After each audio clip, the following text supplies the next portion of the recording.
Chance আছে। দেখো guys, আটা মাখা কমপ্লিট হয়ে গেছে। এবারে কাঁটায় লাগাবো, লাগিয়ে তোমাদের ভিডিওটা দেখাচ্ছি। দেখো কি মাছ খাই। গাইস কাঁটায় টোপ লাগিয়ে দিয়েছি, দেখতে পাচ্ছ। এই ফেলছি এখন। গাইস নিয়েছে, দেখো ছোট সাইজের রূপচাঁদা মাছ।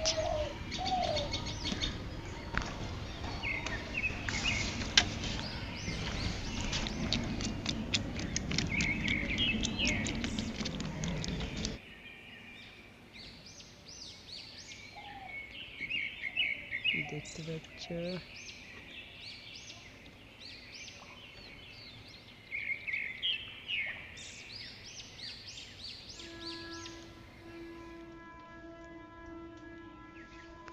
গাইস, দাঁড়াও মাছটা ছেড়ে যাবে।